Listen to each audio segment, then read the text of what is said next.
Hello everybody, welcome to the Way of Solution. Dear students, আজ 6th July daily current অ্যাফেয়ার্সের এই পর্বটিতে গুরুত্বপূর্ণ যে current affairs আমরা চর্চা করছিলাম, আজও কিন্তু ইম্পর্টেন্ট অনেকগুলো কারেন্ট অ্যাফেয়ার্স রেখেছি যেগুলো নিয়ে আলোচনা হবে, চর্চা হবে। তো অবশ্যই পর্বটিতে লাইক করো এবং শেষ পর্যন্ত দেখতে থাকো। Dare students, TWS academy app আমাদের নিজেদের অ্যাপ, যেখানে পেইড কোর্সের মাধ্যমে আমরা বিভিন্ন চাকরির প্রিপারেশন দিয়ে থাকি। ফাউন্ডেশন ব্যাচ আমাদের সেখানে অনেকগুলো অনগোয়িং চলছে, প্র্যাকটিস ব্যাচ আছে বিভিন্ন পরীক্ষার জন্য। তো অবশ্যই ডাউনলোড করো TWS academy app. Recently launch হলো ANM GNM 2027, 2027 সালের যারা ANM GNM পরীক্ষাকে টার্গেট করছো তাদের জন্য ব্যাচ আমরা নিয়ে এসেছি। TWS এর নাম্বার 1 টিম সেখানে থাকবে, সিলেবাস ভিত্তিক class, all subject, mock test practice, সোম থেকে শনি প্রতিদিন ক্লাস পাবে এবং বিভিন্ন ফিচার্সের মাধ্যমে সেখানে ক্লাস করতে পারবে বাড়িতে বসেই। এখন আর এদিকে ওদিকে তোমার টিউশনের জন্য দৌড়াতে হবে না, একদমই বাড়িতে বসে TWS একাডেমি অ্যাপের মাধ্যমে তোমরা প্রিপারেশনটা নিতে পারবে। চলো শুরু করছি আজকের আমাদের কারেন্ট অ্যাফেয়ার্সের পর্ব। ফার্স্ট কোশ্চেন্স কি আছে সেটা অবশ্যই আমরা দেখে নিই। ফার্স্ট কোশ্চেন্সে বলা হচ্ছে, ভারতের সর্বকনিষ্ঠ ক্রিকেটার হিসাবে আন্তর্জাতিক ক্রিকেটে অভিষেক বা ডেবিউ করলেন কে? তিনি IPL এর ইতিহাসেও সবচেয়ে কম বয়সী ক্রিকেটার হিসাবে IPL এ ডেবিউ করেছিলেন এবং সম্প্রতিকালে আন্তর্জাতিক ক্রিকেটে ভারতের সিনিয়র দলের হয়েও ডেবিউ করেছেন বৈভব সূর্যবংশী। বৈভব Suryavanshi became the youngest cricketer to represent India in international cricket. So, after making his T20I debut against England in the second match of the 5-match series on Saturday. ইংল্যান্ডের বিপক্ষে ভারত খেলছে বর্তমানে 5 দিনের একটা T20 আন্তর্জাতিক সিরিজ। তার দ্বিতীয় ম্যাচ যেটা শনিবার অনুষ্ঠিত হলো, সেই ম্যাচে ভারতবর্ষের সবথেকে কনিষ্ঠতম, সবথেকে ইয়াংগেস্ট বলো বা সবথেকে কম বয়সী ক্রিকেটার হিসাবে যিনি অভিষেক করলেন, ডেবিউ করলেন, তার নাম Vaibhav Suryavanshi. At 15 years and 99 days, 15 বছর 99 দিন তার মাত্র বয়স। The left handed opener surpassed Sachin Tendulkar, the ক্রিকেটের legend, the god of cricket Sachin টেন্ডুলকারের যে রেকর্ড সেটাকে তিনি ইতিমধ্যে অতিক্রম করেছেন। Who was 16 years and 205 days old when he made his international debut in a test match against Pakistan in Karachi in November 1989. পাকিস্তানের বিপক্ষে একটা টেস্ট ক্রিকেটের ম্যাচে সচিন টেন্ডুলকার 1989 সালে পাকিস্তানের করাচিতে ডেবিউ করেছিলেন বা অভিষেক করেছিলেন। তখন তার বয়স ছিল 16 বছর 205 দিন। আর বৈভব এই রেকর্ডটা করেছে 15 বছর 99 দিনে। মানে বৈভব সচিন তেন্ডুলকারের রেকর্ডটা ভেঙেছে সবথেকে কম বয়সী ক্রিকেটার হিসাবে। ভারতের আন্তর্জাতিক ক্রিকেটে তিনি নাম লেখালেন, আন্তর্জাতিক দলে নাম লেখালেন। এরপরের প্রশ্ন, নেক্সট 2 নম্বর, প্রবাসী ভারতীয়দের সরকারি সুযোগ সুবিধা আরো সহজ করতে ভারত সরকার সম্প্রতি কোন ইলেকট্রনিক পরিষেবাটি চালু করেছে? ওভারসিজ ইন্ডিয়ান বা যারা ডিয়ার স্টুডেন্টস প্রবাসী ভারতীয়, তাদের জন্য সম্প্রতিকালে ভারত সরকার চালু করেছে EOCI। EOCI কি? India launched the EOCI, electronic overseas citizen of India নামের একটা বিশেষ কার্ড। কাগজের পুস্তিকা বহনের প্রয়োজনীয়তা দূর করতে, মানে আগে কি হতো, ইমিগ্রেশন বা ইত্যাদি ক্ষেত্রে বিভিন্ন দেশে ভিজিট করার জন্য অনেক কাগজপাতি নিয়ে যেতে হতো। সেই কাগজপাতির প্রয়োজনীয়তা দূর করতে EOCI কার্ড চালু করা হয়েছে, অর্থাৎ এর ফুল ফর্ম কি? Electronic overseas citizen of India card. এটা চালু করা হয়েছে। এর মাধ্যমে একটি ডিজিটালভাবে তৈরি সার্টিফিকেট পাওয়া যাবে, হ্যাঁ, যাতে একটি অনন্য কিউআর কোড থাকবে, মানে একটা কিউআর কোড থাকবে যা ইমিগ্রেশন চেক পয়েন্ট, অবভিয়াসলি যারা ভিজিট করো বা ভিজিট করেছে জানো, অনেকে ভ্লগিং দেখো ইন্টারন্যাশনাল, দেখবে ইমিগ্রেশন হয়ে থাকে, তাই তো? তো ইমিগ্রেশনের যে চেক পয়েন্ট থাকে এয়ারপোর্টে বা অন্য জায়গাতে, সেই সব জায়গাতে স্ক্যানিংয়ের জন্য বা সাডেনলি খুব তাড়াতাড়ি চেকিং করার জন্য কিন্তু ডিয়ার স্টুডেন্টস এটা অনেক উপকারী এবং যাচাইয়ের জন্য ব্যবহার করা যাবে। খুব স্পিডে এখানে কাজ হবে, তৎক্ষণিক স্ক্যানিং এবং যাচাই করা যাবে এটার মাধ্যমে, EOCI কার্ডের মাধ্যমে। অলরাইট, এরপরে নেক্সট, পদ্মবিভূষণ প্রাপ্ত সঙ্গীত শিল্পী তিজন বাই সম্প্রতি প্রয়াত হয়েছেন। তিনি কোন সঙ্গীত গাওয়ার জন্য বিখ্যাত ছিলেন?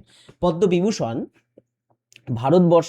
ভারত সরকারের দ্বারা প্রদত্ত দ্বিতীয় সর্বোচ্চ নাগরিক সম্মান বা আমরা বলতে পারি সিভিলিয়ান অ্যাওয়ার্ড। বা বেসরকারি সম্মান, যেটার আগে শুধুমাত্র ভারতরত্ন আছে, সেই পদ্মবিভূষণ, খুব সম্মানীয় একটা পুরস্কার, সেই পুরস্কার পেয়েছিলেন তিজন বাই। তিজন বাই কোন সঙ্গীত গাওয়ার জন্য খুব বিখ্যাত ছিলেন?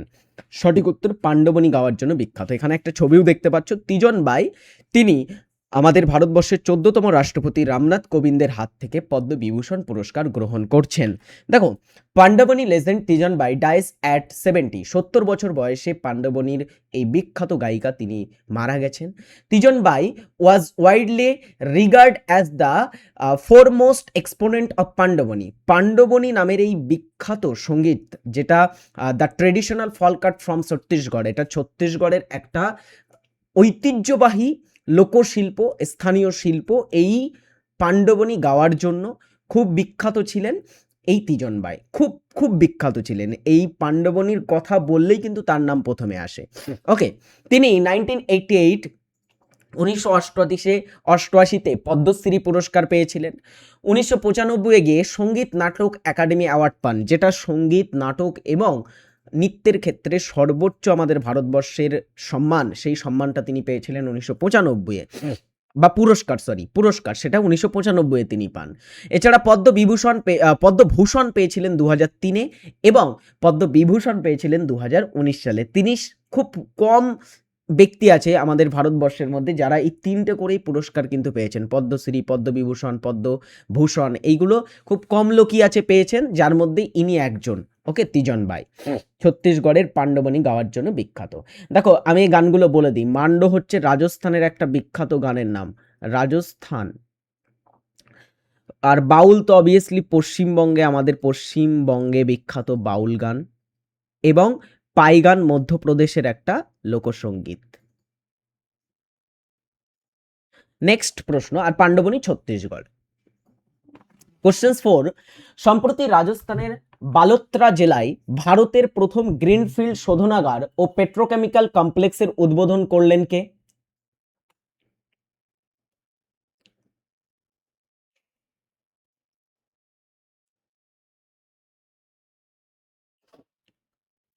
রাজস্থানের বালোত্রা জেলায় ভারতের প্রথম কিন্তু গ্রিনফিল্ড শোধনাগার এবং পেট্রোকেমিক্যাল কমপ্লেক্সের উদ্বোধন করলেন নরেন্দ্র মোদী, ভারতের প্রধানমন্ত্রী। PM to visit Rajasthan and Gujarat on 4 July.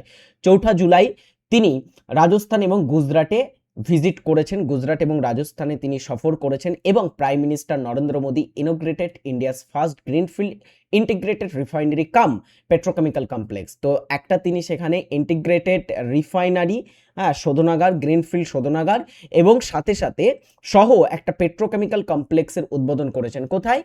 পাঁচপাদ্রা বলে একটা জায়গাতে, যেটা বালোত্রা ডিস্ট্রিক্ট, বালোত্রা জেলা রাজস্থানে অবস্থিত আছে। সেখানে উপস্থিত ছিলেন আমাদের ভারতবর্ষের পেট্রোলিয়াম মিনিস্টার হরদীপ সিং পুরী, তিনিও কিন্তু উপস্থিত ছিলেন। এবং রিসেন্টলি প্রধানমন্ত্রী নরেন্দ্র মোদী গুজরাটের ধোলেরাতে একটা কিন্তু বিশেষ সেমিকন্ডাক্টর প্ল্যান্টও উদ্বোধন করেছেন। সম্প্রতি কোন রাজ্যের অত্যন্ত জনপ্রিয় কিন্নৌরি টুপি জিআই ট্যাগ লাভ করেছে? জিআই ট্যাগ বা জিওগ্রাফিক্যাল ইন্ডিকেশন বলে যে ট্যাগ, সেই ট্যাগটা সম্প্রতিকালে লাভ করেছে কিন্নৌরি টুপি। এটা কোন রাজ্যে অত্যন্ত জনপ্রিয়? অ্যান্সার হচ্ছে হিমাচল প্রদেশ। হিমাচল প্রদেশের একটা অঞ্চলের নাম হচ্ছে কিন্নৌরি। ওকে, তো the Kinnauri topi a distinctive traditional headwear from Himachal Pradesh. এটা একটা স্বতন্ত্র ঐতিহ্যবাহী টুপি হিমাচল প্রদেশের। Officially received its geographical indication tag. এটা সম্প্রতিকালে তার ভৌগোলিক নির্দেশকের যে ট্যাগ সেটা পেয়েছে। অলরাইট, দেখো, হিমাচল প্রদেশের সম্প্রতি বেশ কয়েকটা পণ্য জিআই ট্যাগ পেয়েছে। হিমাচল প্রদেশের সমৃদ্ধ কৃষি, সংস্কৃত এবং কারুশিল্পের ঐতিহ্যের প্রতিনিধিত্বকারী পণ্যগুলোকে সর্বশেষ জিআই ট্যাগে স্বীকৃতি দেওয়া হয়েছে। নতুন স্বীকৃতিপ্রাপ্ত 8টি পণ্য স্বীকৃতি পেয়েছে। 8টি কি কি একটু দেখি। কিন্নৌর আপেল, কিন্নৌর গয়না, আচ্ছা, স্পিতি সি বাকথন, স্প্রিতিসি বাকথ্রন হচ্ছে রেডি স্টুডেন্টস এই পণ্যটাকে বোঝাচ্ছে, একটা বিশেষ ধরনের ছোট ছোট ফল, ঠিক আছে। আচ্ছা, এরপরে সালুনি সাদা ভুট্টা, চম্বা মেটাল আর্ট যেটা একটা ধাতব শিল্প, এছাড়া সিরমাউরি লইয়া ঐতিহ্যবাহী একটি পশমি পোশাক। এই যে পোশাকটা দেখছো এটা হচ্ছে সিরমাউরি লইয়া বলে একটা পোশাক, যেটা হিমাচল প্রদেশের একটা পোশাক, সম্প্রতি জিআই ট্যাগ পেল। এছাড়া কিন্নৌরি টুপি, অবভিয়াসলি হিমাচল প্রদেশের কিন্নৌরি অঞ্চলে বিখ্যাত, এবং মান্ডোরি সেপুভাদি বলে একটা বিশেষ ধরনের মিষ্টি। এগুলো সম্প্রতিকালে কি পেল? এগুলো সম্প্রতিকালে ডিয়ার স্টুডেন্ট জিআই ট্যাগ পেয়েছে হিমাচল প্রদেশের 8টি পণ্য, এবং ওয়েস্ট বেঙ্গলের জিআই ট্যাগ নিয়ে আমি একটা ক্লাস কিন্তু করে দিয়েছি অলরেডি। নেক্সট, সম্প্রতি কে কেরালার নতুন মুখ্য সচিব হিসাবে দায়িত্বভার গ্রহণ করলেন? কেরালা রাজ্যে সম্প্রতিকালে নির্বাচন হয়েছে, নতুন তাদের বিধানসভা গঠন হয়েছে, নতুন মুখ্যমন্ত্রী হয়েছেন ভিডি সতীশান, এবং কেরালার নতুন চিফ সেক্রেটারি বা মুখ্য সচিব কে হলেন?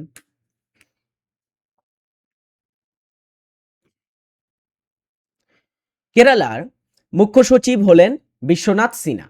এইখানে তোমরা একটা জিনিস জানাবে, আমাদের পশ্চিমবঙ্গের বর্তমান মুখ্য সচিবকে, আমি কিন্তু কারেন্ট অ্যাফেয়ার্সের ক্লাসেই এটা করিয়েছি, পশ্চিমবঙ্গের বর্তমান চিফ সেক্রেটারি বা মুখ্য সচিব পদে কে আছেন কমেন্ট বক্সে সকলে জানাবে। দেখো, Biswanath Sinha takes charge as Kerala chief secretary. Next, সম্প্রতি জীববৈচিত্র্য ঐতিহ্যবাহী স্থান বায়োডাইভার্সিটি হেরিটেজ সাইট হিসাবে ঘোষিত বরজুলি স্থানটি কোন রাজ্যে অবস্থিত? সম্প্রতি the biodiversity authority of India, যেটার দ্বারা জীববৈচিত্র্য ঐতিহ্যবাহী স্থান বা বায়োডাইভার্সিটি হেরিটেজ সাইট হিসাবে ঘোষিত হলো বরজৌলি, এটা আসাম রাজ্যে অবস্থিত। দেখো, Assam's Borjuli site in Sonitpur, Sonitpur notified at biodiversity heritage. শোনিতপুরের যে বুরজুলি সাইট, এটা একটা বলতে পারো অঞ্চল, লেকস অঞ্চল, এই অঞ্চলটাতে খুব বিখ্যাত একটা চাল পাওয়া যায়, আমি সেটা নিয়ে আসছি। তো সেটা সম্প্রতি বায়োডাইভার্সিটি হেরিটেজের সাইটের মানে মর্যাদা পেয়েছে। দেখো, আসামে ন্যাশনাল রেইনফেড এরিয়া অথরিটির অর্থায়নে পরিচালিত বন্য ধান সংরক্ষণ একটা প্রকল্প একটি খুব গুরুত্বপূর্ণ মাইলফলক অর্জন করেছে। এই প্রকল্পের আওতায় শোনিতপুর জেলায় বরজলি এলাকা, যেটা একটা জলাভূমি যুক্ত এলাকা বরজলি, সেই এলাকাটিকে ন্যাশনাল বায়োডাইভার্সিটি অথরিটি, এটা এস্টাবলিশ হয়েছিল 2003 সালে, জেনে রাখবে। হ্যাঁ, 2003-এ national biodiversity authority of India established হয়, তাদের দ্বারা কর্তৃক জীববৈচিত্র্য ঐতিহ্যবাহী স্থান হিসেবে ঘোষণা করা হয়েছে। তাহলে এখানে বরজলির ওয়াইল্ড, বা আমরা বলতে পারি ওয়াইল্ড রাইস বা বন্য ধান খুব বিখ্যাত এখানে।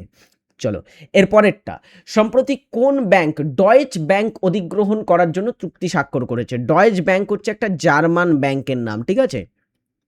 তো এই জার্মান ব্যাংকটা পুরোটা অধিগ্রহণ করেনি, মানে ভারতে যে জার্মান ব্যাংক ডয়েচে ব্যাংক, সেই ডয়েচে ব্যাংকের যে শাখাটা আছে বা যে সেক্টরটা আছে পুরো ভারতবর্ষে, সেটা সম্পূর্ণ অধিগ্রহণ করেছে কারা? অ্যান্সার হচ্ছে আমাদের ভারতবর্ষের একটা বেসরকারি ব্যাংক কোটাক মাহিন্দ্রা ব্যাংক। দেখো, Kotak Mahindra bank to acquire Deutsche bank retail, মানে পুরো ডয়েচে ব্যাংকের যে আর্থিক এবং বিভিন্ন ইনফ্রাস্ট্রাকচার আছে পুরোটাই কিন্তু অধিগ্রহণ করেছে ভারতের বেসরকারি bank Kotak Mahindra bank. Next, questions number 9। ইতিমধ্যে ভারতবর্ষে 97 জন গ্র্যান্ডমাস্টার হয়েছেন, এবং 97তম যে দাবা গ্র্যান্ডমাস্টার, তার নাম হর্ষবর্ধন জিবি। ভারতের কোন রাজ্যের বাসিন্দা তিনি?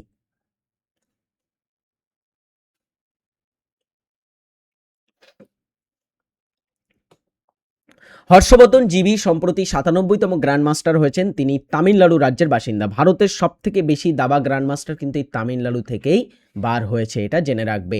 Harshvardhan GB is India's 97th grandmaster, এবং সম্প্রতিকালে তিনি কিন্তু গ্র্যান্ডমাস্টার হয়েছেন।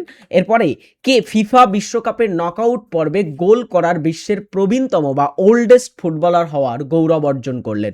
ওল্ডেস্ট, সবথেকে বেশি বয়সে কে ফিফা ওয়ার্ল্ড কাপের নকআউট পর্ব, নকআউট মানে যেখানে একবার হেরে গেলে কিন্তু সেই টিমটা পুরো টুর্নামেন্ট থেকে বার হয়ে যাবে, এটা কোনো গ্রুপ স্টেজ নয়, এটা নকআউট একটা পর্ব। আর নকআউট পর্বে বিশ্বের সবথেকে ওল্ডেস্ট গোল স্কোরার হওয়ার রেকর্ড যিনি করেছেন তিনি হলেন ক্রিশ্চিয়ানো রোনাল্ডো। তবে পুরো ফিফা ওয়ার্ল্ড কাপের ইতিহাসে সবথেকে ওল্ডেস্ট গোল স্কোরার হচ্ছে পেপে, ইনিও পর্তুগালের প্লেয়ার ছিলেন এককালে, এবং ক্রিশ্চিয়ানো রোনাল্ডো বর্তমানে পর্তুগালের হয়ে খেলছেন। তাহলে এখানে ডিয়ার স্টুডেন্টস, পুরো ফিফা ওয়ার্ল্ড কাপের ইতিহাসে গ্রুপ স্টেজ ধরে বা সব মিলে কিন্তু সবথেকে ওল্ডেস্ট গোল স্কোরার পেপে, কিন্তু নকআউট স্টেজে সবথেকে প্রবীণতম, সবথেকে বয়োজ্যেষ্ঠ goal scorer Cristiano Ronaldo. Cristiano Ronaldo scripts history become oldest world cup knockout goal scorer at 41 years and 147 days old. 41 বছর 147 দিন তার বয়স। এই বয়সে তিনি একটা ফিফা ওয়ার্ল্ড কাপে গোল করেছেন এবং most oldest goal scorer in knockout stage তিনি পরিণত হয়েছেন। চলো এর পরেরটাতে আমরা চলে আসি। আজকের আমাদের জিকে কোশ্চেন অ্যান্সার এসএসসি জিডির ব্যাচে অ্যাডমিশন নিয়ে ফেলো, যারা এখনো অ্যাডমিশন নাওনি সেখানে আমরা কিন্তু ক্লাস শুরু করে ফেলবো খুব দ্রুত। ওকে, এসএসসি জিডি শুধু নয়, এমটিএস এরও কিন্তু ক্লাস তোমরা এখান থেকে কমপ্লিট করতে পারবে। চলো শুরু করছি আমরা আজকের প্রথম প্রশ্ন দিয়ে। নিচের কোনটি সত্য? বলে ফেলো। সূর্য একটি গ্রহ, বুধ সৌরজগতের সবচেয়ে উষ্ণতম গ্রহ, চাঁদ পৃথিবীর নিজস্ব আলোয় আলোকিত, নাকি শুক্র পৃথিবীর যমজ গ্রহ? এর ভিতরে কোন তথ্যটি সত্য? দেখো, সূর্য একটি গ্রহ নয়, সূর্য একটি হচ্ছে নক্ষত্র। আচ্ছা, বুধ সৌরজগতের সবথেকে উষ্ণতম গ্রহ নয়, এটা হবে শুক্র গ্রহ সবথেকে উষ্ণতম গ্রহ পৃথিবীর। চাঁদ পৃথিবীর নিজস্ব আলোয় আলোকিত হয় নয়, চাঁদ সূর্যের আলোয় আলোকিত হয়, কারণ পৃথিবীর নিজের কোনো আলো নেই, গ্রহের কোনো আলো নেই, নক্ষত্রগুলোর আলো আছে। নক্ষত্ররা নিজের শক্তি নিজে উৎপাদন করতে পারে, নিজেদের আলো এবং উষ্ণতা আছে, কিন্তু চাঁদ বা পৃথিবী, উপগ্রহ, গ্রহ, অন্য কারোর কিন্তু কোনো নিজস্ব আলো নেই। তো এখানে সঠিক উত্তর হবে পৃথিবী বা সূর্য, এরা একে অপরের যমজ গ্রহ। শুক্র এবং পৃথিবী যমজ গ্রহ, ঠিক আছে? তাহলে এখানে আমরা অপশন ডি রাইট অ্যান্সার করবো, এটা সত্যি আছে, বাকিগুলো কিন্তু সত্যি নেই। নিচের কোনটি উদ্ভিদের একটি নাইট্রোজেন বিহীন রেচন পদার্থ? উদ্ভিদের রেচন পদার্থ দুটো প্রকারের আমরা পাই প্রধানত, একটা নাইট্রোজেন যুক্ত রেচন পদার্থ যেগুলোকে আমরা উপক্ষার বলে থাকি, এবং আরেকটা হচ্ছে নাইট্রোজেন যুক্ত রেচনকে উপক্ষার বলা হয়। হ্যাঁ, আর যেটা নাইট্রোজেন বিহীন রেচন তার অনেক নাম আছে, যেমন রজন, গদ, বিভিন্ন ধরনের আঠা, ধূপের জন্য সে ব্যবহার করা হয় না, ধুনো, ঠিক আছে? ধুনো, ধুনো কি দিয়ে তৈরি হয়? ধুনো তৈরি হয়ে থাকে রজন দিয়ে, ঠিক আছে? তো ধুনোতে ব্যবহারকৃত রজনটা ধুনোতেই ব্যবহার করা হয়, ঠিক আছে? এছাড়া গদ, হ্যাঁ, আঠা, এগুলো হচ্ছে এক ধরনের আমরা বলতে পারি নাইট্রোজেন বিহীন রেচন উদ্ভিদের। আর নিকোটিন, কুইনাইন, মরফিন এগুলো নাইট্রোজেন যুক্ত রেচন। কুইনাইন আমরা পাই কোথা থেকে? কুইনাইন পাই সিঙ্কোনা গাছ থেকে। এর কাজ হচ্ছে কি? এর কাজ হচ্ছে ম্যালেরিয়ার উপশম হিসাবে কাজ করা। নিকোটিনের কাজ কি? নিকোটিন সাধারণত মাদকদ্রব্য হিসাবে ব্যবহার করা হয়, এছাড়া আরও অনেক কাজ আছে, তবে নিকোটিন এটা তামাক গাছ থেকে পাওয়া যায়। আর মরফিন পাওয়া যায় আফিম গাছ থেকে। মরফিনের কাজ হচ্ছে ব্যথানাশক হিসাবে কাজ করা। অলরাইট,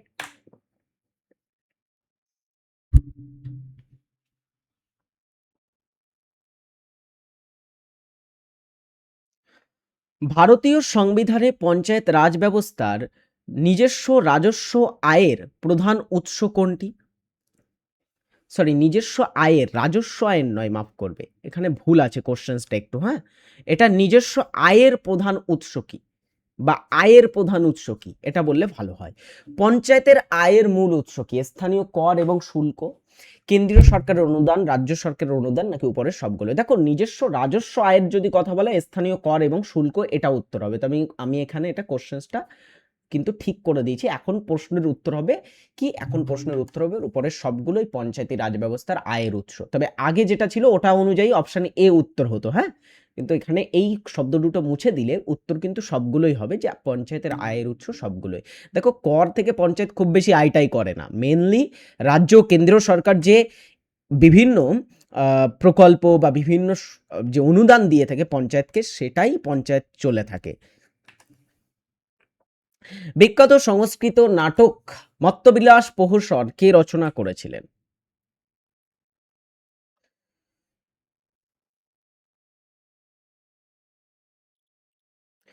মত্তবিলাস প্রহসন নামের এই প্রহসন বা নাটকটা রচনা করেছিলেন প্রথম মহেন্দ্র বর্মন। আচ্ছা, প্রথম মহেন্দ্র বর্মন কে ছিলেন? ইনি ছিলেন পল্লব শাসক, না? পল্লব শাসক। আচ্ছা, এছাড়া আমরা দেখব মহেন্দ্র বর্মন, নরসিংহ বর্মনও পল্লব শাসক ছিলেন। সবথেকে শ্রেষ্ঠ পল্লব শাসক তাকে বলা হয়। দ্বিতীয় পুলকেশী হচ্ছে চালুক্য শাসক। চালুক্য শাসক। আর হর্ষবর্ধন কে ছিলেন? হর্ষবর্ধন ছিলেন থানেশ্বরের শাসক বা কনৌজের শাসক ছিলেন। পুষ্যবতী বংশ বলে একটা বংশ শাসন করত সেখানে। সেই কনৌজের, হ্যাঁ, সরি, কনৌজের তিনি শাসক ছিলেন। তবে তার বংশের নাম ছিল পুষ্যবতী বংশ। নেক্সট প্রশ্নে চলে আসবো আমরা। এটা ভারতীয় ভূগোলে কারাকোরাম পর্বতকে বোঝাতে কোন প্রাচীন নামটি ব্যবহৃত হয়?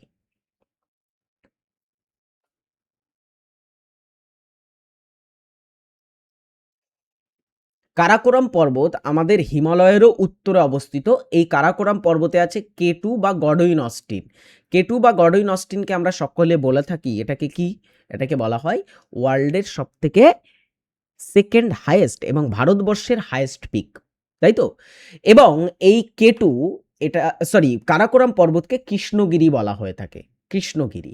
এছাড়া এটার আরেকটা নাম আছে, ধবল শীর্ষ বলা হয়। কেন বলা হয় ধবল শীর্ষ? কারণ এই পর্বতের উপরিভাগে সাদা সাদা বরফ জমে থাকে, যেটা অনেক দূর থেকে দেখা যায়। তাই এর উপরটা সাদা দেখায়। ধবল মানে সাদা, আর শীর্ষ মানে উপরিভাগ। তো ধবল শীর্ষ মানে সাদা উপরিভাগকে বোঝাচ্ছে। তো কৃষ্ণগিরি, ধবল শীর্ষ দুটোই হচ্ছে কারাকোরাম পর্বতের আলাদা আলাদা নাম। রামবতী নামে নতুন রাজধানী কোন পাল রাজা স্থাপন করেছিলেন?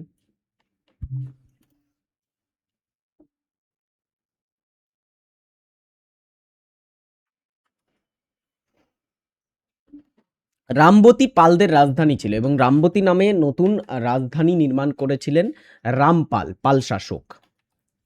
1947 সালে ভারতের স্বাধীনতার সময় কাশ্মীরের শেষ মহারাজা কে ছিলেন? দেখো, 1947-এ যখন ভারত ভাগ মানে স্বাধীনতা লাভ করে, তখন পাকিস্তানও স্বাধীনতা লাভ করে এবং কিছু কিছু প্রদেশের নিজেদের হাতে চয়েস দেয়া হয় যে তারা কোথায়, তোমার হচ্ছে তারা কোন দেশে যাবে, ভারতে আসবে নাকি পাকিস্তানে যাবে। তো এমতো সময় কাশ্মীর কি হয়, তারা নিজেরা স্বাধীন থাকতে চেয়েছিল, ঠিক আছে? তারা ভারতেও আসেনি, পাকিস্তানেও যায়নি।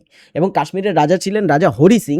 এই ডিসিশনটা তিনি নিয়েছিলেন, কিন্তু পাকিস্তান কাশ্মীরের উপরে হামলা করে দেয় এবং সেই 1947 সালে, তখন রাজা হরি সিং এর তত ভালো তোমার হচ্ছে সেনা টেনা ছিল না। তো রাজা হরি সিং কি করলো, তিনি ডিয়ার স্টুডেন্ট আমাদের ভারতের তৎকালীন প্রধানমন্ত্রী জওহরলাল নেহরুর কাছে একটা ওপেন লেটার লিখলেন এবং সাহায্য প্রার্থনা করলেন। এবং ভারত তো আর ফ্রি ফ্রি সাহায্য করবে না, তো সেখানে শর্ত রাখা হয় যদি কাশ্মীর ভারতভুক্ত হয় তাহলে ভারত কাশ্মীরকে বাঁচাবে। তো অ্যাট লাস্ট তারা মেনে নেয়, অ্যাটলিস্ট তারা মেনে নেয় লাস্টে গিয়ে, এবং ডিসাইড করা হয় যে ভারতে তারা অন্তর্ভুক্ত হবে, কিন্তু কাশ্মীরের একটা বিশেষ স্ট্যাটাস দিতে হবে। কাশ্মীরে তুমি বাইরের কেউ জমি কিনতে পারবে না, বা কাশ্মীরের আলাদা পতাকা থাকবে, আলাদা সংবিধান থাকবে, কাশ্মীরের আলাদা প্রধানমন্ত্রী থাকবে, এইগুলো কিন্তু বলা হয়। এবং সংবিধানের 370 ধারাতে কাশ্মীরকে একটা আলাদা মর্যাদাও দেওয়া হয়েছিল। এই চুক্তি, মানে রাজা হরি সিং এবং আমাদের ভারতের প্রধানমন্ত্রী জওহরলাল নেহরুর মধ্যে যে চুক্তি হয় সেটা অনুসারে। এবং সেই আর্টিকেল 370 লাস্টে 2009 সালে, এই 2019 সালে গিয়ে সেটা তুলে দেওয়া হয়, মানে বাদ দিয়ে দেওয়া হয়। এখনও কাশ্মীর অ্যাজ এ একটা ইউনিয়ন টেরিটরি হিসাবে স্বীকৃতি পেয়ে আছে ভারতের। এবারে কাশ্মীরের রাজা লাস্ট ছিলেন হরি সিং। ওকে, এরপরে কাজাকিস্তান বিশ্বের বৃহত্তম ড্যাশ দেশ কি?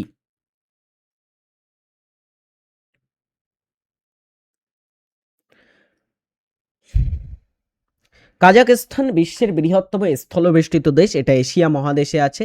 তোমরা কমেন্ট করে জানাও তো দেখি কাজাকিস্তানের রাজধানী কি? কাজাকিস্তানের রাজধানীর নাম কি?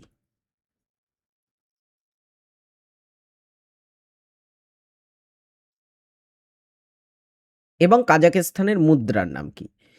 প্রথমে আমরা রাজধানী দেখব। কাজাকিস্তানের রাজধানী হচ্ছে আস্তানা, তাই তো? আচ্ছা, কাজাকিস্তানের মুদ্রার নাম কি হবে? কাজাকিস্তানি টেঙ্গে। টেঙ্গে হচ্ছে এদের মুদ্রার নাম। সপ্তম পঞ্চবার্ষিকী পরিকল্পনা, যেটা 1985 থেকে 1990 এর মধ্যে হয়েছিল, এর প্রধান কোনটির উপরে জোর দেওয়া হয় এখানে?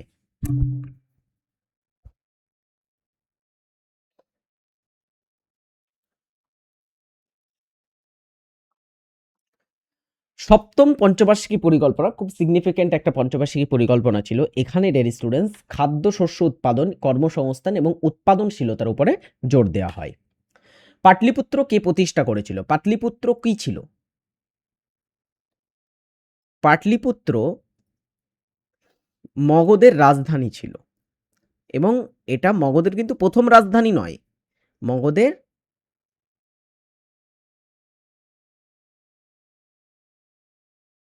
রাজধানী ছিল এবং এটা মগধের ছিল দ্বিতীয় রাজধানী। তো মগধের দ্বিতীয় রাজধানী পাটলিপুত্র স্থাপন করেছিল উদয়ন। চলো বাড়ির কাজ দিয়ে শেষ করব আজকের ক্লাস। বাড়ির কাজ দেওয়া থাকবে এই কোশ্চেন্সটা, নিচের কোন দেশটি বঙ্গোপসাগরের সাথে সীমানা ভাগ করে না? কমেন্ট বক্সে জানাবে এবং কেন করে না সেটাও কমেন্ট বক্সে জানাবে। ঠিক আছে, ভালো থাকবে, সুস্থ থাকবে। নেক্সট পর্বে তোমাদের সাথে দেখা হচ্ছে। Thanks for watching. Jai Hind, tata, by.